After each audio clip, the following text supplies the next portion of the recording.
In this video, we are going to cover Introduction to C language. Before starting the Introduction to C language, you must know what is programming language. Why we use programming language?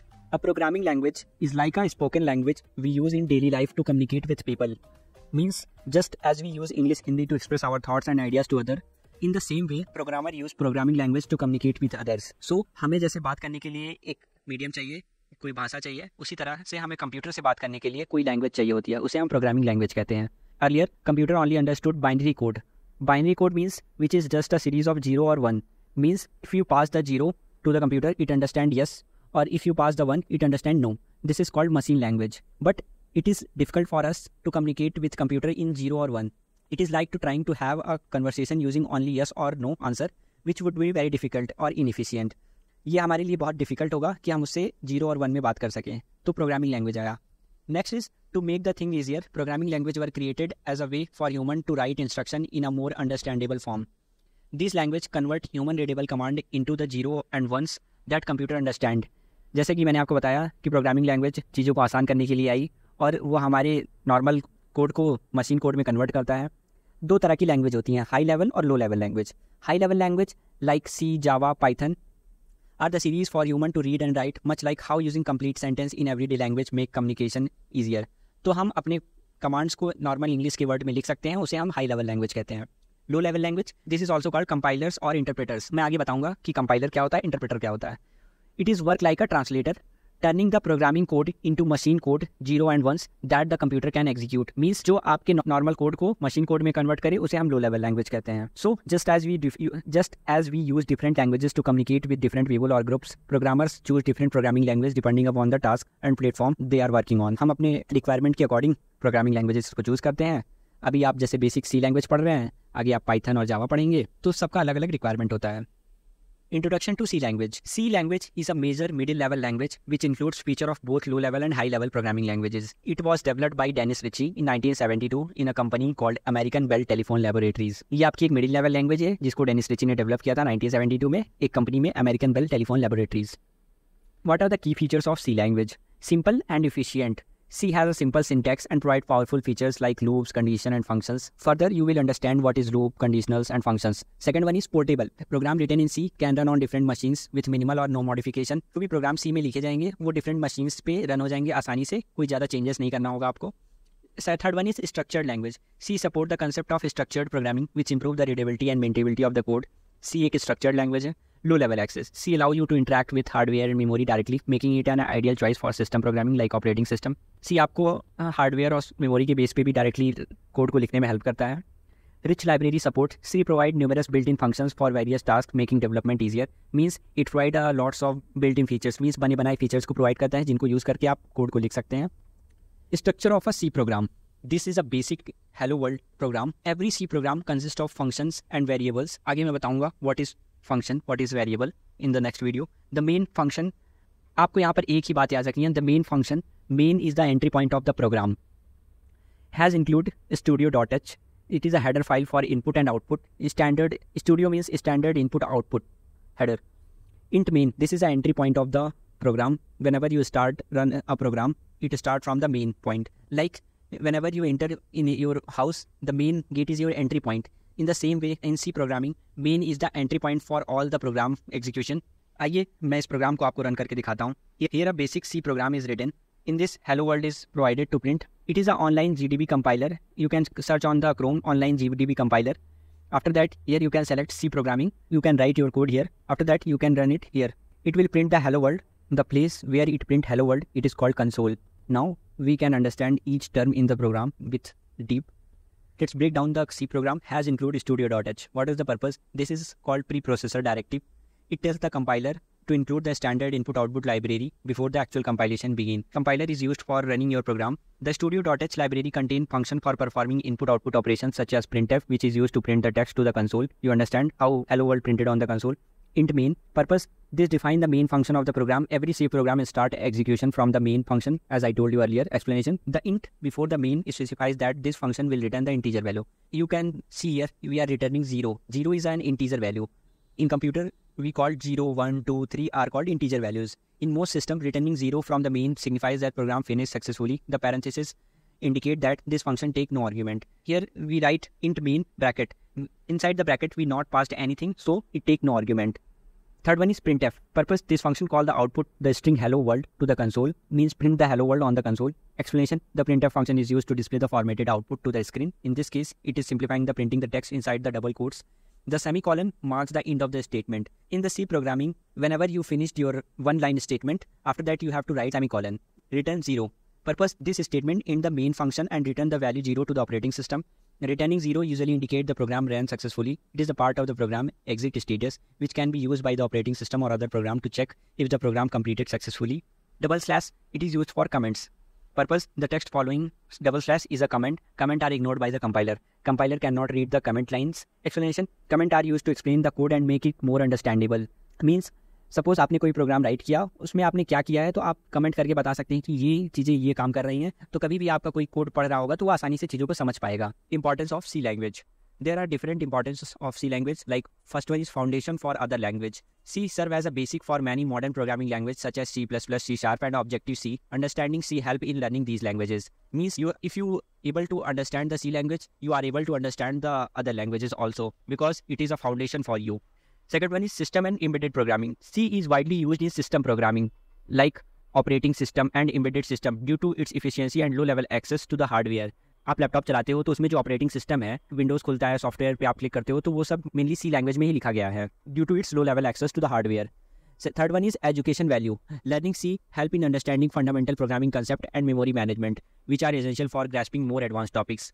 Like आप जब छोटे होते हो तो आपको ABCD पढ़ाई जाती है, उसी तरीके से आप अगर प्रोग्रामिंग पढ़ना चाहते हो तो उसके लिए आपको सी लैंग्वेज आनी चाहिए. ये एक बेसिक फंडामेंटल प्रोग्रामिंग कंसेप्ट है. Fourth one is widely used. C is used extensively in industry and academic which means skills in C are valuable for many programming and software development jobs.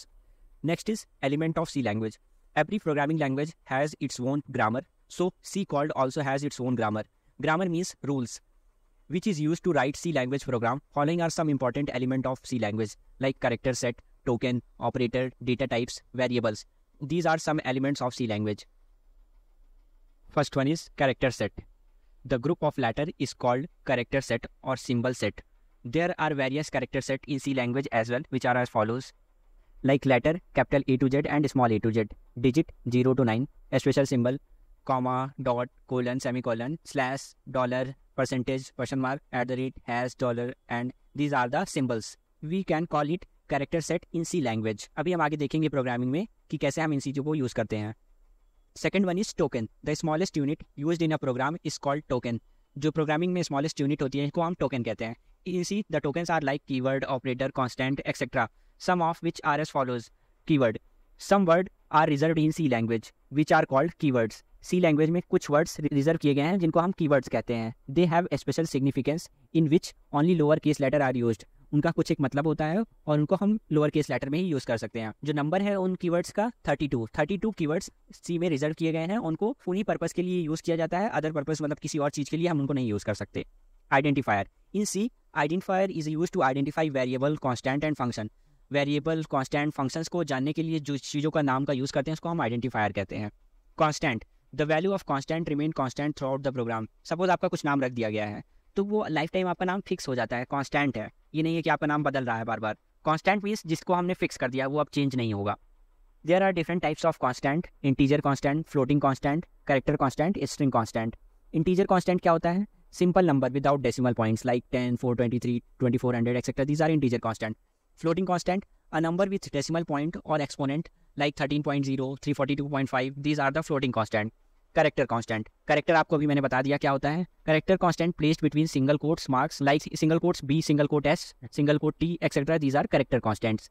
String constant enclosed between double quotation mark a series of symbols like in double quote, this is a programming is an example of string constant. I hope this is clear to you. Next, operator. The operator used in any programming language are the signal that direct the computer to perform mathematical or logical computation.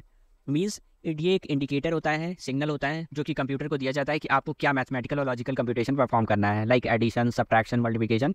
In C language also operator is used only for making calculation and making decision. C language में operator का use calculation और decision लेने के लिए use किया जाता है.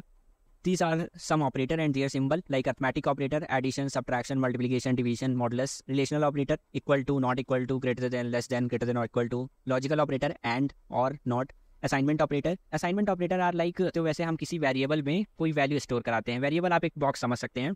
Increment and decrement operator, किसी चीज़ की वैल्यू को इंक्रीज करना या डिक्रीज करना। कंडीशनल ऑपरेटर, कंडीशनल ऑपरेटर आप हम आगे पढ़ेंगे। Fourth one is data types. In C language, data types are used to declare different types of variable or functions. Means हम इसको एक एग्जांपल से समझ सकते हैं। Suppose you have a different boxes and each of the box have different size. कुछ boxes हैं, उनकी size different है। Suppose आपके पास 1 kg राइस है, तो आप 1 kg वाला बॉक्स चूज करेंगे उसको रखने के लिए। सपोज आपके पास 4 kg राइस है, तो आप 4 kg वाला बॉक्स यूज करेंगे। उसी तरीके से जब भी आपको जिस टाइप की वैल्यू स्टोर करानी होगी, तो आप उस वेरिएबल का जो डेटा टाइप होगा उसी अकॉर्डिंग चूज करेंगे कि आपको क्या स्टोर कराना है। जैसे आपने देखा कि आपको 1 kg राइस स्टोर कराना था, तो आपने 1 kg वाला बॉक्स चूज किया। There are some data types and their size for character, it is 1, int for 2, float for 4, double 8, void 0, short 2, long 4। These are some data types and their size. Next, variable. अब हम पढ़ेंगे variable क्या होता है। A variable is a position in memory that holds a value. You can understand it with simple example like, variable को आप एक box की तरह मान सकते हैं और वैल्यू को एक कोई सामान की तरह। जैसे आप डिब्बे में सामान भरते हो और किचन में ले जाके रख देते हो, तो जो आपका डिब्बा है वो एक वेरिएबल है, जो सामान है वो एक वैल्यू है, और जहाँ रख रहे हो वहाँ उसको हम किचन कह रहे हैं, और कंप्यूटर में उस जगह को हम मेमोरी कहते हैं, which is known by definite name in the program. वैसे मेमोरी में उसका कुछ नेम रख देते हैं उस वेरिएबल का, तो हम वेरिएबल का सपोज नाम रख दिए A1। Now next is, before using a variable in a program it is necessary to define it. कभी भी प्रोग्रामिंग में वेरिएबल्स को यूज़ करने से पहले हमें उसे डिफाइन करना होता है, like int roll number, float marks. Roll number आपका डेसिमल में नहीं हो सकता, इसलिए हमने इंटीजर लिया है। मार्क्स आपका डेसिमल में हो सकता है, इसलिए हमने फ्लोट लिया है। सेक्शन आपका कैरेक्टर में होगा, क्योंकि सेक्शन A-B-C सिंगल कोट्स में होगा, जैसे मैंने आपको अभी अर्लियर बताया। टोटल मार्क्स फ्लोट में होगा, क्योंकि आपका पॉइंट में आ सकता है total marks. Variable of the same type can also be declare together, like means suppose आपका यहाँ मार्क्स और टोटल मार्क्स ऊपर अलग अलग लाइन में डिफाइन है, दोनों सेम टाइप की डेटा टाइप यूज हैं, तो हम उसको सिंगल लाइन में डिफाइन कर सकते हैं, float marks total marks. Next is variable creation rule. किसी भी वेरिएबल को क्रिएट करने का उसको एक रूल होता है, उस रूल को आपको फॉलो करना होगा सी लैंग्वेज में। Like first one is, the first letter of the name of the variable must be an alphabetic letter. जो भी वेरिएबल नेम बनाए जाएंगे उनका फर्स्ट लेटर जो होगा अल्फाबेट ही होगा, कोई सिंबल कोई नंबर नहीं होगा। No other symbol should be used except underscore. कोई अदर सिंबल नहीं यूज हो सकते उस नेमिंग में अंडरस्कोर के अलावा। अंडरस्कोर हम यूज कर सकते हैं। Only alphabet, number and underscore should be used in the name of the variable. केवल अल्फाबेट्स, नंबर और अंडरस्कोर ही यूज कर सकते हैं, उन्हीं के कॉम्बिनेशन से बना सकते हैं, बट और जो फर्स्ट लेटर होगा वो अल्फाबेट ही होना चाहिए, कोई नंबर नहीं होना चाहिए। फर्स्ट लेटर के बाद कोई भी नंबर आ सकता है। Input output function. In all the computer program, input is given by the input device, which are processed and displayed as output by output device. For example, आपको कुछ भी टाइप करना होता है तो आप कीबोर्ड से इनपुट देते हो, उसको हम इनपुट डिवाइस कहेंगे, और जो आप लिखते हो कंप्यूटर पे आप देखते हो नोटपैड पर क्या लिख रहे हो, के मॉनिटर को हम आउटपुट डिवाइस कहेंगे। नेक्स्ट, इनपुट आउटपुट फंक्शन और also called as library function. Input output function को हम लाइब्रेरी फंक्शन भी कहते हैं, इसको आप याद रखिएगा। They are divided into the following categories: disk input output function, port input output function, console input output function. Console आपने देखा था कि क्या होता है। अब हम उन इनपुट आउटपुट फंक्शन के बारे में थोड़ा ब्रीफ में जानते हैं। Disk input output function, it includes all those input output functions which allow the user to take input and output through floppy disk and hard disk. जो भी इनपुट आउटपुट फ्लॉपी डिस्क और hard disk से लिए जाते हैं, दिखाए जाते हैं, उनको हम डिस्क इनपुट आउटपुट फंक्शन कहते हैं। Port input output function, this include all those input output function which provide the facility to take input and output from various port of the computer. जो भी इनपुट आउटपुट कंप्यूटर के different ports मतलब कि देखे होंगे आप, एक USB drive बना होता है मॉनिटर में, एक पीछे कनेक्टर होता है, तो उनके थ्रू जितने भी हम इनपुट आउटपुट डिवाइस को कनेक्ट करते हैं कंप्यूटर से, उनको हम पोर्ट इनपुट आउटपुट फंक्शंस कहते हैं। Console input output function, in this the facility of taking input and giving output it is provided through input device and output device.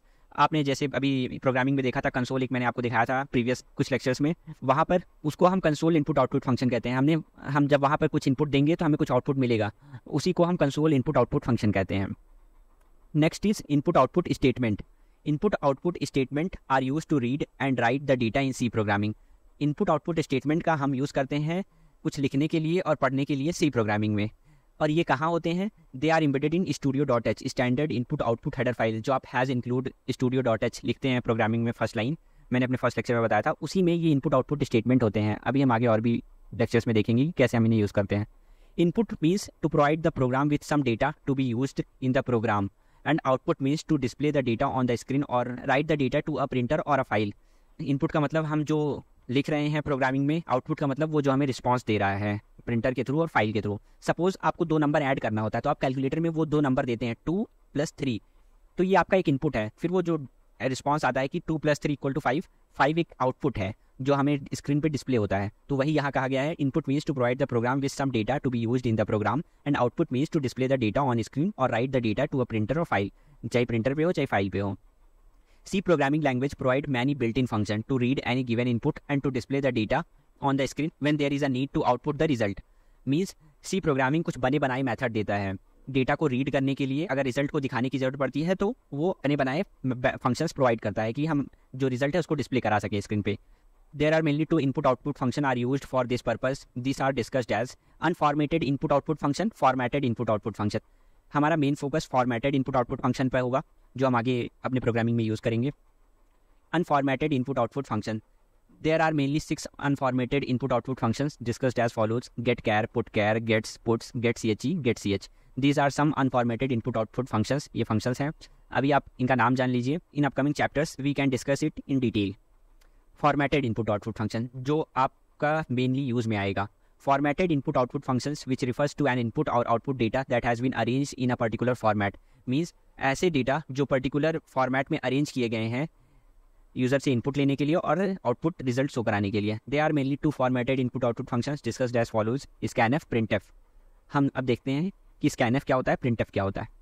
scanf, the scanf function is an input function। scanf function एक input function है। It is use to read the mix type of data from the keyboard. जो भी आप input देंगे keyboard से उसको programming में read करने के लिए हम scanf का यूज़ करते हैं। You can read integer, float, character data by using its control code और फॉर्मेट कोड। हम कोई भी डेटा रीड कर सकते हैं scanf के थ्रू, लाइक वो इंटीजर हो, लाइक जैसे 2, 3, 4 हो, फ्लोट मीन्स डेसिमल नंबर्स हो, चाहे वो 2.3, 2.4 हो, कैरेक्टर ABCD हो, by using its control code and format code. Control code और फॉर्मेट कोड हम कह सकते हैं कि हम एक सिग्नल देते हैं कंप्यूटर को कि ये क्या जा रहा है, इंटीजर हम भेज रहे हैं कि फ्लोटिंग नंबर भेज रहे हैं। कंप्यूटर को भी तो बताना पड़ेगा ना कि हम क्या इनपुट देंगे, तो उसी के थ्रू वो रीड करता है। तो वो कंट्रोल कोड और फॉर्मेट कोड के सिग्नल से समझ सकता है, एक तरीके से आप समझ सकते हो। Next is printf। This is an output function, या एक आउटपुट फंक्शन है। It is use to display a text message and to display the mix type in float character of data on screen. फिर आपने जो भी input दिया है उसके बेसिस पे जो आप रिस्पॉन्स चाहते हैं वो उसको प्रोसेस करके रिजल्ट डिस्प्ले आपको कराएगा। सपोज आप एडिशन करना चाहते थे फ्लोटिंग नंबर 2.5 + 2 तो 4.5 आंसर आएगा, तो उस तरीके से वो डिस्प्ले कराएगा। हमें कुछ यूज़र से लेना है तो हम scanf का यूज़ करेंगे। printf, अगर हम यूज़र को कुछ देना चाहते हैं तो हम printf का यूज़ करेंगे। Now it's clear. Again this is an example of scanf and printf in C। ये हमारा एक प्रोग्राम है। First line of the program is hash include studio.h। इसी में हमारा printf और scanf इंक्लूड है। अब कंप्यूटर कैसे जानेगा कि printf क्या है, scanf? studio.h एक हेडर फाइल है, उसमें बता के रखा गया है कि scanf क्या है, printf क्या है। इंट मेन आपका प्रोग्राम का स्टार्टिंग पॉइंट। इंट एज, ये हमने वेरिएबल डिक्लेयर किया। हमने अपनी प्रीवियस वीडियो में आपको बताया वेरिएबल क्या होता है। हमने एक वेरिएबल लिया age. printf in double quotes में ये स्ट्रिंग है इंटर योर एज। ये ऐसे स्क्रीन पर लिख के आएगा कि इंटर योर एज, तो यूज़र जान पाएगा कि मुझे अपनी एज डालनी है। scanf हम कब यूज़ करते हैं, जब यूज़र से कोई डेटा मतलब कुछ चीज़ें हमें लेनी हो। अभी मैंने आपको बताया फॉर्मेटेड कोड और कंट्रोल कोड। यहाँ पे %d लिखा हुआ है, इसी को हम फॉर्मेट कोड कहेंगे या कंट्रोल कोड कहेंगे। इसी के थ्रू कंप्यूटर जान पाता है कि मेरे पास क्या चीज़ आएगी, इंटीजर आएगा कि फ्लोट आएगा कि डबल आएगा। तो %d मीन्स ये इंटीजर रीड कर रहा है। ये बनाया है, मैं आपको आगे नेक्स्ट वीडियो में इसका फॉर्मेट कोड दे दूंगा कि इंटीजर के लिए क्या यूज़ करते हैं, कैरेक्टर के लिए क्या यूज़ करते हैं, फ्लोटिंग के लिए क्या यूज़ करते हैं। डबल कोट्स में %d मीन्स हमें इंटीजर रीड करना है, कॉमा एंड एज मीन्स हम बताते हैं कि हमें कहाँ स्टोर कराना है। एंड का मतलब इसको एम्परसेंड कहते हैं सी प्रोग्रामिंग में। Ampersand means we have to store the value into the age that are given by the user. Next printf, you are %d year old full stop comma age। अब इस %d की जगह क्या value जाएगी, तो अभी हमने ऊपर की लाइन में यूज़र से रीड किया और उसी एज में स्टोर कराया था, तो इसलिए हमने एंड लगाया था। अब हमें स्टोर नहीं कराना है, अब हमें डिस्प्ले कराना है। तो अब इस %d की जगह एज को रखना है, मतलब एज में 5 स्टोर है तो 5 दिखाना है, तो हमने कॉमा करके एज लिख दिया। यहाँ पर एंड नहीं लगाएंगे। जब हमें स्टोर कराना होगा वैल्यू तब हम एम्परसेंड का यूज़ करेंगे। रिटर्न 0 मीन्स हमारा प्रोग्राम सक्सेसफुली एग्जीक्यूट हो गया। This is an example of scanf and printf। चलिए अब हम चलते हैं कंपाइलर पर, इस कोड को रन करके देखते हैं। This is a program that you have understand. अब हम इसको रन कराते हैं। इंटर योर एज जो हमने यहाँ पर लिखा था वही पूछ रहा है। जब मैंने आपको बताया कि printf यूज़र को दिखाने के लिए, सपोज मैं 20 डाल देता हूँ और इंटर करता हूँ। यू आर 20 ईयर ओल्ड, ये रिस्पॉन्स हम दिखाना चाहते थे यूज़र को, दिखा दिया। तो मैं जैसे ही 20 डाला वो एज में स्टोर हो गया। आफ्टर दैट ये लाइन एग्जीक्यूट हुई और डिस्प्ले हो गया you are 20 year old. A computer program is a set of instruction. हमारा जो कंप्यूटर प्रोग्राम होता है वो एक सेट ऑफ इंस्ट्रक्शन होता है। इंस्ट्रक्शन जैसे स्टेप बाय स्टेप कमांड्स होते हैं जो कि लाइन बाय लाइन एग्जीक्यूट होता है। And the instruction are also known as statement. और जो एक इंस्ट्रक्शन होता है उसको हम स्टेटमेंट कहते हैं। These instruction are given to the computer to carry out an action. हम ये इंस्ट्रक्शन एज अ कमांड देते हैं कंप्यूटर को कि ये टास्क परफॉर्म करो। जैसे मैंने पिछले वीडियो में आपको बताया, हम कैलकुलेटर में कुछ एडिशन करते हैं 5 + 5। जब हम इक्वल टू प्रेस करते हैं तो हम उसको कमांड दे रहे हैं कि आप इस चीज़ को परफॉर्म करो। Statement form the smallest executable unit within a program. जो स्टेटमेंट होता है वो स्मॉलेस्ट एग्जीक्यूटेबल यूनिट होता है, मतलब एक छोटा सा पार्ट होता है जो कि एग्जीक्यूट होना होता है। Each statement is terminated with a semicolon. हम जैसे मैंने आपको बताया है, हर एक लाइन ऑफ प्रोग्राम लिखने के बाद जब आपकी लाइन खत्म होती है तो हम उसको सेमीकोलन से क्लोज करते हैं। हमारा computer program set of instruction होता है, मतलब कई सारे इंस्ट्रक्शन से मिलकर बना है, और एक इंस्ट्रक्शन को हम स्टेटमेंट कहते हैं। और स्टेटमेंट हमारा एक स्मॉलेस्ट एग्जीक्यूटेबल यूनिट है प्रोग्राम में, और हर स्टेटमेंट सेमीकोलन से क्लोज होता है। Simplest statement is the empty और नल स्टेटमेंट। जो हमारा सिंपल स्टेटमेंट होता है वो नल और एम्प्टी स्टेटमेंट होता है। और a compound statement is a sequence of more than one statement that are enclosed by a pair of braces. और जो हमारा कंपाउंड स्टेटमेंट होता है वो कई सारी स्टेटमेंट से मिलके बना होता है, और उसको हम कर्ली ब्रेसेस से क्लोज करते हैं। जैसे आप देखते हो इंट मेन के अंदर कई सारी लाइनें लिखी होती हैं, लास्ट में रिटर्न 0 होता है, फिर हम अपना ब्रेसेस क्लोज कर देते हैं, तो वो हमारा एक कंपाउंड स्टेटमेंट है। Next, statement that specifies the order in which action are executed are called control statement. और जो हमारा स्टेटमेंट होता है, स्टेटमेंट हमारा बताता है कि किस ऑर्डर में क्या एक्शन परफॉर्म करना है, उसको हम कंट्रोल स्टेटमेंट कहते हैं। जैसे एडिशन के लिए आपने पहले 5 दिया, तो कंप्यूटर पहले 5 को रीड करता है, फिर प्लस करता है साइन, उसको रीड करता है, फिर 5 को लेता है। ऐसा तो होता नहीं कि पहले प्लस रीड कर लिया, फिर 5 रीड किया, फिर 5, ऐसे तो प्लस 55 हो जाएगा, तो गलत हो जाएगा। तो वो जो ऑर्डर में आपने जो चीज़ दिया है उसी ऑर्डर में उसको रीड करता है, उसको हम कंट्रोल स्टेटमेंट कहते हैं। Flow of control refers to the order in which the individual statement instruction of a program are executed. Flow of control हमारा बताता है कि किस ऑर्डर में हमारा स्टेटमेंट एग्जीक्यूट होगा। Various types of control structured are described below. The control statement are divided into the 3 parts: branching, looping or iterative statement, jumping. These are the control statement. Branching in control statement. What is branching? When a statement in a C program reaches a condition that has more than one way to proceed, the condition is called branching. Means ऐसा कोई statement C program में जहाँ पर एक से ज़्यादा condition हो सकती है किसी चीज़ को कराने की, तो उस कंडीशन को हम ब्रांचिंग कहते हैं। In C language there are different types of branching. First one is if statement, second one if else statement, third one is switch statement. Now we will discuss it one by one with example. If statement allows branching depending upon the value or state of variable. Means if statement branching को उसके value और state of variable के basis पे allow करता है किसी चीज को. If the condition evaluates true, an action is followed, otherwise the action is ignored. अभी आपको ये और अच्छे से समझ में आएगा जब मैं एग्जाम्पल दूंगा. अगर कोई कंडीशन ट्रू हो रही है तब इफ स्टेटमेंट उस चीज को कराएगा, अदरवाइज नहीं, उसको इग्नोर कर देगा. This is a syntax of if statement. Inside the main function if condition curly braces जो आपको लिखना होगा उसके अंदर लिखा जाएगा. तो जब भी कंडीशन ट्रू होगी तब भी उसके अंदर का कोड, कर्ली ब्रेसेस के अंदर का कोड एग्जीक्यूट होगा. अगर कंडीशन फॉल्स होगी तो वो उसके अंदर नहीं जाएगा. आइए हम इसको एक एग्जाम्पल के थ्रू देखते हैं. Int number equal to 10. हमने एक वेरिएबल लिया नंबर, उस पर 10 स्टोर कराया. अब हमें चेक करना है कि नंबर 5 से बड़ा होगा, तो हमको प्रिंट कराना है कि number is greater than 5, otherwise नहीं. इफ ब्रैकेट कंडीशन आ गई नंबर इज ग्रेटर देन 5, तो नंबर में क्या है हमारे 10 है, तो 10 बड़ा है 5 से, हाँ ट्रू, तो print F the number is greater than 5. This statement is executed. अगर हम नंबर में 4 स्टोर कराए होते डिक्लेयर करते, तो 4 इज ग्रेटर देन 5 नहीं, ये कंडीशन फॉल्स हो गई, तो ये प्रिंट स्टेटमेंट नहीं चलता. तो अभी आपको क्लियर हो गया होगा कि इफ स्टेटमेंट होता क्या है. जहाँ पर मोर देन वन कंडीशन आ जाती है वहाँ पर हम इफ स्टेटमेंट का यूज़ करते हैं कि कब वो चीज़ प्रिंट करानी है, एग्जीक्यूट करानी है उस कोड को, कब नहीं. Explanation. If condition, the condition is an expression that evaluates to either the true और फॉल्स. मतलब नॉन जीरो और जीरो कह सकते हैं. जो ब्रैकेट के अंदर कंडीशन लिखी गई है वो उसको हम एक्सप्रेशन कहते हैं. अगर वो ट्रू इवेलुएट करता है, ट्रू होने पर वो स्टेटमेंट एग्जीक्यूट होती है और फॉल्स होने पर नहीं. If the condition is true, the code inside the braces will be executed. In this example, since the number is greater than 5, the message the number is greater than 5 will be printed. इस example में number greater था तो वो message print हुआ. Next is if else statement. This statement also test a conditional expression. ये statement conditional expression को check करता है. If the condition is true the entire block of the statement following the if will be executed. जैसा कि आपने देखा कि condition true हुई तो इफ ब्लॉक का कोड एग्जीक्यूट हुआ, otherwise the entire block of statement following the L's will be executed. Suppose आपको पिछले एग्जाम्पल में हमने देखा कि if number is greater than 5, 10 greater than 5 है तो मैसेज प्रिंट हुआ। अगर हमने 4 दिया होता नंबर में तब कुछ मैसेज ही नहीं आता, तो यूजर जान ही नहीं पाता कि क्या हो रहा है, क्यों कुछ आ ही नहीं रहा है। हमें वहाँ प्रिंट करना होता कि the number is less than 5 4 के केस में। तो इसीलिए अगर इफ कंडीशन फॉल्स हो रही है तो हमें कुछ मैसेज तो देना ही पड़ेगा, तो इसलिए इफ एल्स स्टेटमेंट का यूज़ करेंगे। इफ कंडीशन ट्रू, अगर कंडीशन ट्रू है तो कोड एग्जीक्यूट हुआ, अगर कंडीशन फॉल्स हुई तो हमारा एल्स ब्लॉक एग्जीक्यूट होगा, तो यूज़र को कुछ ना कुछ आउटपुट मिलेगा।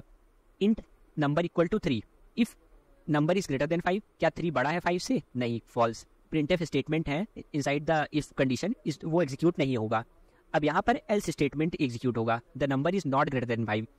तो इस तरीके से ये इफ एल्स स्टेटमेंट एग्जीक्यूट होता है। अगर कंडीशन ट्रू होगी तो इफ का कोड चलेगा, इफ कंडीशन फॉल्स होगी तो एल्स ब्लॉक का स्टेटमेंट एग्जीक्यूट होगा। If condition this check whether the condition is true और false. If condition is true the code inside the if block is executed, if the condition is false the code inside the else block is executed. वही जो मैंने आपको अभी पीछे बताया वही यहाँ पर लिखा है। In this example since the number is not greater than 5 the output will be the number is not greater than 5। इस कोड को रन करा कर देखते हैं।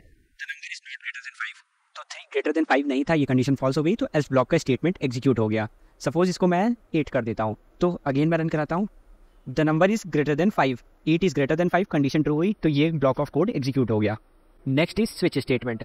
The switch statement in C is used to execute one block of code among many based on the value of variable or expression. Means जो switch statement होता है C में वो एग्जीक्यूट करता है one block of code among many, मतलब कई block of code लिखे होते हैं, जो कंडीशन वेरिएबल आप दोगे उस बेसिस पे वो ब्लॉक वो एग्जीक्यूट कराता है। ये आप एग्जांपल से बहुत अच्छे से समझेंगे। ये स्विच स्टेटमेंट का सिंटैक्स है। Switch expression inside the curly braces, case constant 1 आपका code break, case constant 2 code break, और लास्ट में डिफॉल्ट होता है एक कोड होता है। तो आप जो भी स्विच स्टेटमेंट के एक्सप्रेशन में पास करते हैं वो हर केस के कांस्टेंट से मैच करता है कि कौन सा कांस्टेंट मैच कर रहा है, उस ब्लॉक के कोड को एग्जीक्यूट कराता है। ये जो केस का एक ब्लॉक है मतलब ब्रेक तक, वो इसको एक ब्लॉक ऑफ कोड कहते हैं। अगर कोई भी मैच नहीं करता तो डिफ़ॉल्ट एग्जीक्यूट होता है। आइए एग्जांपल से देखते हैं। हमने एक वेरिएबल डिक्लेयर किया इंट चॉइस। अब प्रिंटफ में हमने यूज़र को मैसेज किया enter 1 for hello, 2 for goodbye. Scanf में हमने उस चॉइस में वैल्यू स्टोर कराई, स्विच में चॉइस लिखा जो वेरिएबल हमने डिक्लेयर किया था हमारा expression, case 1 printf hello break, case 2 printf goodbye break, default invalid option. अब जब भी यूज़र कुछ वैल्यू देगा 1 और 2 तो वो वैल्यू चॉइस में स्टोर हो जाएगी। अब स्विच स्टेटमेंट के अंदर जब आएगा तो केस 1 वो चेक करेगा क्या चॉइस किसके इक्वल है, 1 के इक्वल है। हाँ 1 के इक्वल है तो वो प्रिंटफ हेलो करके यहाँ पे ब्रेक हो जाएगा। अगर 2 के इक्वल होगा तो ये चलेगा। सपोज यूज़र ने 3 दे दिया तो दोनों नहीं एग्जीक्यूट होंगे, डिफ़ॉल्ट एग्जीक्यूट होगा। ये कंपैरिजन इंटरनली हो रहा है, आप देख नहीं रहे हैं पर वो मैच कराता है। आइए इस एग्जाम्पल को हम रन करके देखते हैं। ये हमारा कोड है वही जो मैंने अभी आपको एग्जाम्पल में दिखाया। मैं इसको रन कराता हूँ। मैंने 1 दिया, हेलो प्रिंट हुआ। अगेन हम रन कराते हैं। सपोज हमने 2 दिया, गुड बाय प्रिंट हुआ। अगेन हम रन कराते हैं। सपोज मैंने 5 दे दिया, इनवैलिड ऑप्शन। इस तरीके से स्विच स्टेटमेंट वर्क करता है। The user is prompted to enter 1 for hello or 2 for goodbye. The switch statement check the value of choice. मैंने आपको जो बताया कि जो स्विच स्टेटमेंट होता है वो जो चॉइस की वैल्यू है उसको चेक करता है कि क्या इनपुट दिया यूज़र ने। If the user input is 1 it print hello, if it is 2 then print goodbye. If the input is not 1 or 2 the default case print is invalid option. अगर कोई भी option नहीं correct है तो default case चलता है। Looping in control statement. Looping or iterative statement. Iterative statement or loop enable a program with a cyclic flow of logic. Means loop आपके program को कुछ नंबर ऑफ टाइम्स रिपीट करता है। Each statement which is written under the scope of a looping statement get executed the number of times the iteration loop continues for। जितनी बार loop चलेगा उतने times आपका जो कोड लिखा है उस लूप के अंदर, स्कोप के अंदर कर्ली ब्रेसेस के, उतनी टाइम्स वो रिपीट होगा। There are 3 basic types of looping statement available. First one is for loop, second one is while, third one is do while loop. First one is for loop. This statement encloses one or more statement that form the body of the loop. The statement in the loop repeat continuously a certain number of times. Means जो for loop की जो body है वो one or more statement से मिलके बनी होती है और वो जो body होती है वो कुछ number of times repeat होती है जितनी बार loop चलेगा। This loop is also an entry control loop as condition is checked before entering into the scope of the loop. इसको entry control loop कहते हैं और उस loop के अंदर enter होने से पहले कुछ conditions होती हैं वो check होती हैं।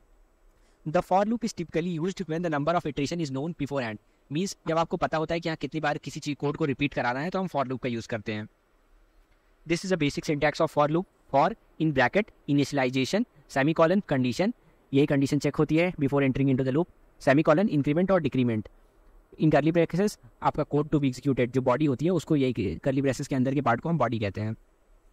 एग्जाम्पल फॉर लूप, सपोज मुझे 0 से 4 तक नंबर्स प्रिंट कराने हैं, 0 1 2 3 4, तो हमने फॉर लूप मेन के अंदर फॉर लिखा, ब्रैकेट के अंदर इंट आई इक्वल टू 0 हमने इनिशियलाइजेशन किया, मतलब आई डिक्लेयर किया, उसमें कुछ वैल्यू इनिशियलाइज किया, सेमीकोलन आई लेस देन 5 मीन्स जब तक आई की वैल्यू लेस देन 5 है तब तक उसको रन कराना है, सेमीकोलन आई प्लस प्लस, हमको 0 से चलना है 1 2 3 4 की तरफ, तो इसलिए हमने इंक्रीमेंट कराया। कर्ली ब्रेसेस के अंदर हमने लिखा printf i equal to %d slash n, means एक बार प्रिंट हो जाए तो नेक्स्ट लाइन में कोई चीज़ प्रिंट हो, कॉमा आई मतलब आई की जो वैल्यू होगी।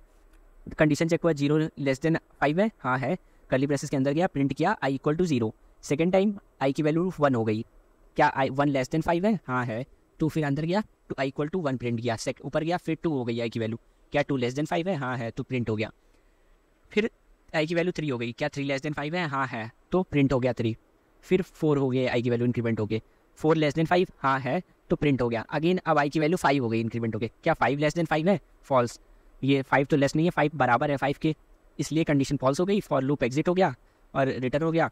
यही लिखा हुआ है initialization int i equal to 0, the variable i is initialize to 0, this happens only once before the loop start, ये एक ही बार होगा जब लूप स्टार्ट होगा। Condition i less than 5, this loop will keep running as long as i is less than 5, when i reaches to 5 the loop stop, मैंने अभी आपको एक्सप्लेन किया। Increment i plus plus means after each loop I is increased by 1, means एक बार कोई चीज़ body execute हो गई तो उसके बाद वो इंक्रीमेंट और डिक्रीमेंट एग्जीक्यूट होता है, दिस इज कॉल्ड इंक्रीमेंटिंग।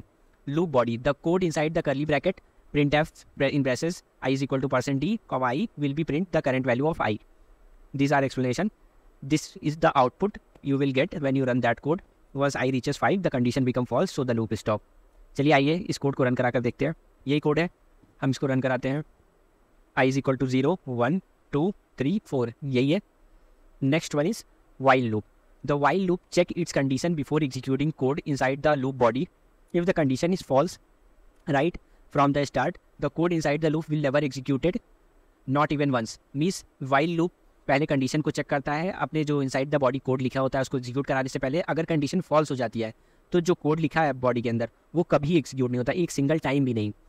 अभी ये क्यों बोल रहे हैं हम आगे बताएंगे कि सिंगल टाइम भी नहीं एग्जीक्यूट होता, इस पर इतना फोकस किया जा रहा है। So if the condition is met means जब भी आपकी कंडीशन फॉल्स हो जाएगी, when the loop begin, for example if it false at the beginning, the loop body will skip entirely and no instruction inside the loop will be carried out. जैसे मैंने आपको बताया कि जब कंडीशन फॉल्स हो जाएगी तो लूप कभी भी एग्जीक्यूट नहीं होगा। This loop is also called entry control loop, इस लूप को भी एंट्री कंट्रोल लूप कहते हैं। Syntax while condition curly braces inside the curly braces code are written. This is a basic example that I told you earlier, वो हमने for loop से किया था, यहाँ हम व्हाइल लूप से करेंगे। अब वहाँ पे फॉर के अंदर इनिशियलाइजेशन कर रहे थे, बट अब यहाँ पहले इनिशियलाइजेशन कर देंगे int i is equal to 0।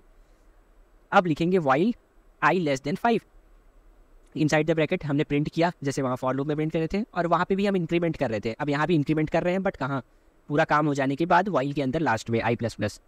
तो अब क्या चेक करेगा, 0 लेस देन 5, हाँ ट्रू, तो प्रिंट करेगा आई इक्वल टू 0, फिर आई की वैल्यू क्या कर देगा 1, फिर ऊपर जाएगा क्या 1 लेस देन 5 है, हाँ है, तो फिर प्रिंट कर देगा, फिर आई की वैल्यू 2 कर देगा। तो इस तरीके से जब तक आई की वैल्यू 5 4 है तब तक रन होगा, जैसे ही 5 होगा तो कंडीशन फॉल्स हो जाएगी। इसको हम इसलिए कह रहे थे कि अगर कंडीशन फॉल्स हो गई तो एक सिंगल टाइम भी एग्जीक्यूट नहीं होगा। सपोज हम इंट आई इक्वल टू यहाँ 5 डिक्लेयर कर देते, तब तो वो कंडीशन शुरू में ही फॉल्स हो जाता, तो तभी कोई कुछ वैल्यू ही नहीं प्रिंट होता। तो वही वहाँ पर लिखा है कि अगर कंडीशन फॉल्स हो गई तो सिंगल टाइम भी एग्जीक्यूट नहीं होगा। वही यहाँ पर लिखा है initialization condition loop body increment. Loop body the code inside the bracket will be printed the current value of I increment after printing I plus plus increase the value of I by 1। चलिए आइए हम code को run करा कर देखते हैं। हमने run कराया, आउटपुट क्या आया, I is equal to 0 1 2 3 4। अगर हम इसको 5 कर देते, सपोज अगर हम इसको 5 कर देते तो कुछ नहीं प्रिंट हुआ क्योंकि कंडीशन फॉल्स हो गई, एक बार भी नहीं प्रिंट हुआ। अगर हम इसको 4 कर देते हैं और रन कराते हैं तो एक बार प्रिंट हुआ। अगर कंडीशन फॉल्स हो जाएगी तो एक बार भी नहीं एग्जीक्यूट होगा। This is the output. When I become 5, the condition become false, so the loop stops. Next one is do while loop. Do while loop. This loop execute its body at least once without testing specified conditional expression and then make the test. Means कुछ भी हो जाए या एक बार अपनी body को execute करेगा ही करेगा, तब कंडीशन को चेक करेगा। अब आपको समझ में आया क्यों हम फोकस कर रहे थे वाइल लूप पे, क्योंकि पहले कंडीशन चेक होगी, क्योंकि डू वाइल में पहले एग्जीक्यूट हो जाएगा तब कंडीशन चेक करता है, एक बार तो एग्जीक्यूट होगा ही single time. In the do while loop the loop condition is evaluated at the end of the loop scope, that is after the last statement in the scope of the loop. Means do while loop में जो loop condition होती है वो कब evaluate होती है, एकदम last of the loop scope, मतलब जब सारी बॉडी एग्जीक्यूट हो जाती है उसके बाद कंडीशन चेक होती है. This loop is called exit control loop. इसको एग्जिट कंट्रोल लूप कहते हैं. इस पर एमसीक्यू बनते हैं अक्सर कि एंट्री कंट्रोल लूप किसको कहते हैं, एग्जिट कंट्रोल लूप किसको कहते हैं. This is a basic syntax. Do curly braces while condition और सेमीकोलन, लास्ट में यहाँ सेमीकोलन है, याद रखिएगा. अब देखिए पहले बॉडी एग्जीक्यूट हो जाएगी फिर वाइल कंडीशन चेक होती है, तो इसीलिए इसको एग्जिट कंट्रोल लूप कहा जाता है और एक बार ये एग्जीक्यूट ही करता है. जैसे बेसिक एग्जांपल जो है हम अभी तक करते हैं 0 से 4 तक प्रिंट कराना है, यहाँ पे भी हम वैसे ही करेंगे. Int i equal to 0 declare किया, डू के अंदर हमने प्रिंट एफ किया, आई को इंक्रीमेंट कराया वाइल की तरह. बट अब यहाँ कर्ली ब्रैकेट के बाद हमने वाइल आई लेस देन 5, यहाँ कंडीशन चेक करें. अब ये एक बार 0 प्रिंट करेगा, फिर आई को इंक्रीमेंट करके 1 करेगा, जब चेक करेगा 1 लेस देन 5 है, हाँ है, फिर प्रिंट करेगा 1, फिर आई को 2 करेगा, फिर ऐसे 2 की कंडीशन 2 लेस देन 5, फिर 2 प्रिंट किया, 2 को 3 किया, 3 लेस देन 5, हाँ 3 प्रिंट किया, 3 को 4 किया, 4 लेस देन 5, हाँ सही, तो प्रिंट किया 4, I plus plus 5, 5 less than 5, condition false, बाहर आ गया. वही एक्सप्लेनेशन है. Initialization I is equal to 0 हमने इनिशियलाइज किया, लूप बॉडी एग्जीक्यूट होगी minimum 1 time. Increment after printing I plus plus increase the value of 5 by 1, फिर अब कंडीशन चेक होगी. यही कहा गया है, this condition is checked after the loop body is executed, this means the code will run at least once even if the condition is false from the start. अगर condition गलत भी है तब भी ये एक बार एग्जीक्यूट करेगा. अभी हम आपको इसको रन करके दिखाएंगे, आउटपुट वही आएगा 0 से 4 तक, और आई जब 5 होगा कंडीशन फॉल्स हो जाएगी. आइए अब हम रन करा के देखते हैं इस कोड को. ये डू वाइल लूप है, हमने रन कराया, भाई आउटपुट आया 0 1 2 3 4. सपोज मैं इस कंडीशन को फॉल्स कर देता हूँ, 5 कर देता हूँ, अगेन रन कराता हूँ, एक बार एग्जीक्यूट होगा ही होगा, मैंने कहा था, चाहे इसको आप 8 क्यों ना कर दें. अब आप बताइए क्या 8 लेस देन 5 है, नहीं, कंडीशन फॉल्स है, तब भी 8 प्रिंट होगा 1 टाइम. ये देखिए, तो कंडीशन फॉल्स हो चाहे ना हो, एक बार ही एग्जीक्यूट होगा ही होगा. I hope everything is clear. What are the key difference between the loops? For loop best when you know the exactly how many times you want to run the loop. आपको पता होगा कितनी time आपको run कराना है loop. While loop best when you don't know how many times the loop should run, but you have condition that control when to stop. आपको पता तो नहीं है कि कितने बार लूप रन कराना है, बट आपको कंडीशन पता है कि कब स्टॉप करना है. Do while loop similar to the while loop, but it guarantees that code run will run at least once even if the condition is false. Do while की यही खास बात है कि वो 1 टाइम तो एग्जीक्यूट होगा ही होगा चाहे कंडीशन फॉल्स हो. तो ऐसे केस में जहाँ पर आपको एक बार कोड एग्जीक्यूट कराना ही कराना है तो वहाँ पे हम डू वाइल लूप का यूज़ करते हैं. Nested loop. Nested loop, any conditional statement can be nested within any other conditional statement. We can say that a loop may contain another loop in its body is called nested loop. ऐसा loop, एक loop के अंदर अगर हम कोई दूसरा loop use करते हैं तो उसको हम नेस्टेड लूप कहते हैं. This forms of a loop is called nested loop. In nested loop 2 loops, inner loops and outer loops are executed, but the inner loop must terminate before the outer loop. Inner loop होता है, एक outer loop होता है. तो inner loop जो होता है वो पहले टर्मिनेट होना चाहिए आउटर लूप के. सपोज हमने फॉर के अंदर वाइल लूप यूज़ कर लिया है तो उसको हम नेस्टेड लूप कहेंगे. फॉर के अंदर हमने फॉर यूज़ कर लिया तो वो नेस्टेड लूप्स हैं. Jumping. Jump statement allow altering the flow of a program by performing jump to specific location. Means jump statement allow करता है प्रोग्राम में कि हम कहीं किसी पॉइंट से एक जगह से दूसरी जगह जंप करें, बीच का कुछ पार्ट स्किप करें, छोड़ दें उस टाइम के लिए. जो line by line cheese execute होती है उसको आपको कहीं और जंप करा सकते हो जंपिंग स्टेटमेंट से. Jumping statement are use to alter the flow of control unconditionally. Means कहीं भी कैसे भी आप उस फ्लो ऑफ कंट्रोल को चेंज कर सकते हो. Jump statement transfer the program control within a function unconditionally. Means within a function, ऐसा नहीं है कि एक प्रोग्राम से दूसरे प्रोग्राम में जंप करा सकते हो. आप एक फंक्शन में एक जगह से दूसरी जगह उसको जंप करा सकते हो. जैसे आपका इंट एक मेन फंक्शन है, उसके अंदर आप कहीं भी जंप करा सकते हो. The jump statement are defined in CR. Break statement, continue statement, go to statement. These are 3 jumping statements. First one is break statement. This statement is used to terminate the loop for while or do while or a switch case and completely transfer the control from the loop to the next written statement after the body of a loop or the statement. Means जो break statement है वो terminate करता है for while or do while और switch case statement को. Suppose आपका loop 5 बार चलने वाला था, 2 बार चलने के बाद उसको आप टर्मिनेट करना चाहते हो तो वहाँ आप ब्रेक स्टेटमेंट का यूज़ कर सकते हो एंड कम्प्लीटली ट्रांसफर कर सकते हो कंट्रोल को, जो पॉइंटर है उसको नेक्स्ट जो स्टेटमेंट है लूप के बाद या स्विच के बाद वहाँ पर after the body of a loop और द स्टेटमेंट जो आपकी बॉडी है लूप की उसके बाद. Now we can see the syntax of break statement. Break semicolon, these are the basic syntax you can write anywhere in the loop. For example in the previous video हम 0 से 4 तक number print करवा रहे थे. यहाँ भी हमने वही एग्जांपल लिया, फॉर लूप रन करा रहे हैं बट 0 से 9 तक प्रिंट करवा रहे हैं. बट यहाँ पर एक कंडीशन है, जब आप आई की वैल्यू 5 होगी तो हम लूप को एग्जिट करा जाएं, 5 पे ब्रेक कर जाएं, तो आगे की वैल्यूज़ नहीं प्रिंट होंगी। यहाँ पर आप देख सकते हैं फॉर लूप चल रहा है 0 से 10 तक, 0 से लेस देन 10 तक, मतलब 0 से 9 तक। जब भी आई की वैल्यू 5 होगी मतलब 0 प्रिंट होगा, 1 प्रिंट होगा, 2 प्रिंट होगा, 3 प्रिंट होगा, 4, 5। जब आई इज इक्वल टू 5 होगा तो यहाँ पर ब्रेक स्टेटमेंट एग्जीक्यूट हो जाएगा, फिर प्रिंट एफ नहीं चलेगा, लूप के बाहर आ जाएगा। यही लिखा हुआ था अभी इस डिफिनेशन में कि इस लूप को टर्मिनेट कर देगा, लूप के बाहर आ जाएगा, रिटर्न हो जाएगा। इसका आउटपुट आएगा 0, 1, 2, 3, 4, 5 पर terminate. This loop start with i is equal to 0 and run as long as i less than 10। जब तक आई की वैल्यू 9 होगी तब तक चलेगा loop. When I reaches to 5 and the if condition become true and the break statement is executed, the break exit the loop and no further iteration occur. Thus the loop print number from 0 to 4 and stop before reaching 5. जब वो 5 पर पहुंचेगा तो वहाँ पर stop हो जाएगा। आइए अब हम इस प्रोग्राम को रन कराकर देखते हैं। For loop i is equal to 0, i less than 10, i plus plus. If the i is equal to 5, the break statement executed and loop will terminate. Otherwise, the printf statement executed. Now we can run the program. Output क्या आया? 0, 1, 2, 3, 4। अगर हम इसको 7 पे लगा देते तो 6 तक प्रिंट होता। आपने देखा 6 तक प्रिंट हुआ, फिर टर्मिनेट हुआ। तो उसी तरीके से जब आप ब्रेक लगा देंगे तो लूप वहीं पर टर्मिनेट हो जाएगा, उसके आगे लूप नहीं चलेगा और आपका नेक्स्ट स्टेटमेंट एग्जीक्यूट हो जाएगा। सपोज हम यहाँ लिख देते प्रिंट लूप टर्मिनेटेड। अब हम अगेन रन कराते हैं, सॉरी सेमीकोलन, लूप टर्मिनेटेड। देखा आपने 6 तक लूप प्रिंट हुआ, उसके बाद बाहर जो बॉडी के बाहर प्रिंटफ लिखा था प्रिंट हो गया। इस तरीके से ब्रेक स्टेटमेंट वर्क करता है। Now next is continue statement. This continue cause the program to skip the rest of the loop in the current iteration as if the end of the statement block has been reached causing to jump to the start of the following iteration. Means the continue statement program को उस iteration को skip करता है। अगर programme अपने block of statement के and में reach हो जाता है तो ये क्या करता है, उसको वापस से स्टार्टिंग पॉइंट पर भेज के कंटिन्यू करता है। आइए हम इसका सिंटैक्स देखते हैं। Continue semicolon, this is an example. Program में भी हम 0 से 9 तक वैल्यूज प्रिंट करा रहे हैं, बट एक कंडीशन है, जब भी आपको इवन नंबर मिलेगा उसको नहीं प्रिंट कराना है, जब भी आपको ऑड मिलेगा तो प्रिंट कराना है। तो वही ये कह रहा है कि if i modulo 2 equal to 0 होगा तो इसको कंटिन्यू कर देंगे, अदरवाइज हम प्रिंट करेंगे।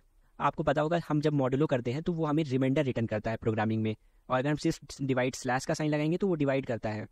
तो जो वैल्यू आएगी डिवाइड करने पर वो मिलेगा। जैसे 4 डिवाइड बाई 2 करेंगे तो 2 2 4 तो वो 2 रिटर्न करेगा। बट सपोज 2 डिवाइड बाई 4 किया तो रिमाइंडर क्या है 0, तो वो 0 रिटर्न करेगा। अगर 2 डिवाइड बाई 5 किया तो रिमाइंडर 1 आएगा तो 1। तो मॉडुलो आपको हमेशा रिमाइंडर रिटर्न करता है, तो आप इस बात को ध्यान रखिएगा। तो if i modulo 2 remainder is 0 तो 0 इक्वल टू 0 तो कंटिन्यू होगा, 0 नहीं प्रिंट होगा। आई इक्वल टू 1 है तो 1 मॉडुलो 2 करेंगे तो 1 आएगा, 1 इक्वल नहीं है, फॉल्स हो गया तो प्रिंट हो जाएगा 1। 2 मॉडुलो 2 रिमाइंडर 0 आया, 2 डिवाइड बाई 2 करेंगे तो 2 नहीं प्रिंट होगा। फिर 3 मॉडुलो 2 करेंगे तो रिमाइंडर 1 आया, तो कंडीशन फॉल्स हो गई। क्या 1 इक्वल टू है 0 के?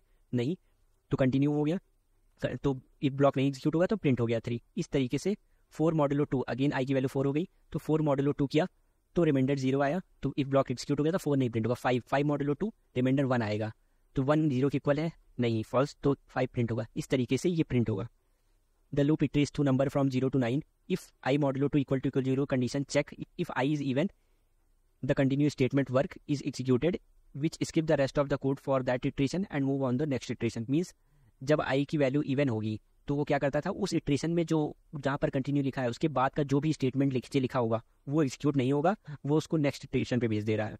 Only odd number will are printed as even number are skipped. The output is 1 3 5 7 9. This is the output.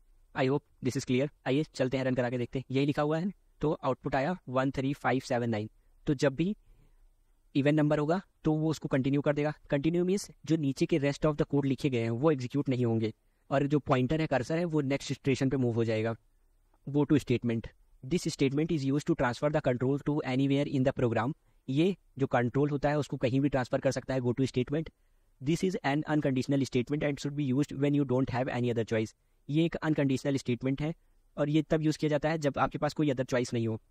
Syntax, go to label, आप यहाँ लेबल में बता सकते हैं कहाँ जाना है, सेमीकोलन। अभी एग्जांपल से हम देखते हैं कि कैसे यूज़ करते हैं। Int i is equal to 0, हमने एक वेरिएबल डिक्लेयर किया, उसके वैल्यू 0 असाइन किया। एक हमने लेबल डिफाइन किया, इसको हम लेबल कहते हैं। Loop underscore start semicolon, if I greater than और इक्वल टू 5 तो गो टू एंड हो जाएगा, jump to the end of the label. Print f otherwise %d/n comma I की वैल्यू प्रिंट कराया और आई को ++ किया, और गो टू लूप स्टार्ट। फिर यहाँ से लूप स्टार्ट से हम ऊपर जाएंगे जहाँ पर लूप स्टार्ट लेबल डिफाइन है। अदरवाइज इंड डिफाइन किया हमने, printf end of loop return 0। ये हमारा एग्जाम्पल है। अब हम चलते हैं एग्जाम्पल को रन करा के देखते हैं क्या आता है। ये आई हमने डिक्लेयर किया, लूप स्टार्ट, ये हमारे एक लेवल का नेम है। इस लेवल में हम एक काम करा रहे हैं, क्या चेक कर रहे हैं, if i greater than equal to 5 है तो हम अपने कर्सर को इंड लेवल के पास भेज रहे हैं। वो टू लेवल, लेवल का नेम इंड है, तो कर्सर यहाँ चला आएगा इंड के पास, और वो क्या प्रिंट करेगा, इसके बाद जो कोड होगा, फिर रिटर्न 0 हो जाएगा। अदरवाइज प्रिंट होगा आई की वैल्यू इंक्रीमेंट होगी, गो टू लूप स्टार्ट, यहाँ से ही रिटर्न हो जाएगा कहाँ, यहाँ पर, और इस प्रोग्राम को एग्जीक्यूट कराएगा इतना, ऐसे फिर चलता रहेगा कोड। हम इसको रन करा के देखो, आई आउटपुट क्या है, 0 1 2 3 4 एंड ऑफ लूप। आई की वैल्यू में क्या है, 0 बड़ा है बराबर है 5 से, नहीं, तो प्रिंट हुआ आई की वैल्यू 0 और आई प्लस प्लस हुआ 1, फिर यहीं से वापस गया लूप स्टार्ट पर, फिर आई की वैल्यू 1 हो गई, 1 क्या बड़ा है बराबर है 5 से, फॉल्स, तो प्रिंट हुआ 1, आई प्लस प्लस 2 हुआ और गो टू लूप स्टार्ट, फिर लूप स्टार्ट के पास पहुंच गया, क्या 2 बड़ा है बराबर है 5 से, नहीं, फिर प्रिंट किया आई प्लस प्लस किया, गो टू लूप स्टार्ट किया, फिर पहुंच गया, क्या 3 बड़ा है बराबर है, नहीं, फॉल्स, प्रिंट किया 3, आई प्लस प्लस 4 हुआ, लूप स्टार्ट के पास वापस पहुंच गया, 4 बड़ा है क्या बराबर है 5 से, नहीं, फिर प्रिंट हुआ 4, आई प्लस प्लस 5 हुआ, फिर लूप स्टार्ट के पास गया, तो लूप स्टार्ट पे 5 क्या बड़ा है बराबर है, हाँ बराबर है, बड़ा तो नहीं है, तो गो टू इंड, ये एग्जीक्यूट हुआ। अब इंड में क्या है, इंड ऑफ द लूप, ये प्रिंट हुआ, तो आउटपुट आ गया 0 1 2 3 4 एंड ऑफ द लूप। वही एक्सप्लेनेशन है, the code start at i equal to 0, the loop start लेवर mark the beginning of the loop, the condition if I greater than or equal to 5, check whether I is greater than or equal to 5, if true I jump to the end of the label using go to, if I less than or equal to 5, if I less than 5, current value of I is printed and I is incremented and the program jump back to the loop start label. This continues until I reach 5, at which point the go to end is executed, skipping end label and printing end of the loop. This is the output as I showed you earlier. Algorithm and flowchart. When you are writing a program in C language or any other programming language, it is common to start by designing an algorithm and then illustrating it using a flowchart. किसी भी programming language में जब आप programme लिखना start करते हो, यह एक कॉमन तरीका होता है कि आप की स्टार्ट करो एल्गोरिदम से और फ्लोचार्ट से। Let's go over this concept, algorithm and flowchart. What is an algorithm? An algorithm is a step by step procedure और set of rule design to solve a specific problem. Algorithm क्या होता है? एक step by step procedure होता है, एक rule होता है जो कि डिजाइन किया गया होता है प्रॉब्लम्स को सॉल्व करने के लिए। It is usually written in plain language, pseudo code, मतलब एक नॉर्मल प्लेन लैंग्वेज में जो चीजें लिखी रहती हैं उनको सूडो कोड कहते हैं। That can be easily converted into code in any programming language, जो कि किसी भी प्रोग्रामिंग लैंग्वेज में कन्वर्ट किया जा सकता है। एल्गोरिदम आप समझ गए होंगे कि एक स्टेप बाय स्टेप प्रोसीजर है और रूल है किसी प्रॉब्लम को सॉल्व करने के लिए। Example, algorithm for an adding two number in C language. What are the steps we have to follow? First, I have to start. Second one, declare two integer variable a and b to store the input number. जैसे आप int a, b declare करते हैं, वही लिखा गया है कि declare two integer variable a and b to store the input variable. Third one, declare an integer variable sum to store the result. आप a plus b करेंगे तो उसको कहाँ रखेंगे? किसी एक वेरिएबल में, तो आपको एक sum वेरिएबल डिक्लेयर करना होगा जहाँ अपना रिजल्ट स्टोर कराएंगे। Fourth one, input values for a and b. अब आप सम तो कर लेंगे बट उसके लिए आपको वैल्यू चाहिए होगी, यूजर से लेंगे तो एक इनपुट वैल्यूज लो ए और बी के लिए यूजर से। Fifth one, add the values of A and B and store the result in sum, और ए बी को सम करके रिजल्ट सम में स्टोर करा दो। और at last print the value of sum, जैसे आप कैलकुलेटर में देखते हो आप 5 + 5 करते हो तो 10 रिजल्ट आता है, तो वैसे प्रिंट करा दो जिससे यूजर को आउटपुट भी मिल जाए। तो ये आपका एक एल्गोरिदम है, इस तरीके से आपको लिखना होता है। This is an step by step procedure to solve the problem like adding two number in C language. I think this is clear. Next one is flow chart. A flowchart is a graphical representation of an algorithm. Flow chart जो होता है वो graphical representation होता है algorithm का। जो अभी हमने एल्गोरिदम लिखा उसका एक ग्राफिकल रिप्रेजेंटेशन होता है। It shows the flow of control from one step to another using various symbols. ये उस फ्लो को दिखाता है डिफरेंट सिंबल्स को यूज करके, like arrow, diamond and rectangles. These are some examples. Flow chart symbols, first one is oval terminal, represent the start and end of the program. अभी algorithm में हमने देखा फर्स्ट स्टेप था start और last step था end. हम process जब दिखाना होता है, represent a process such as calculation और a step in a program. कोई प्रोसेस दिखाना होता है, अगर कोई कैलकुलेशन दिखाना होता है और कोई स्टेप दिखाना होता है तो हम रेक्टेंगल का यूज करते हैं।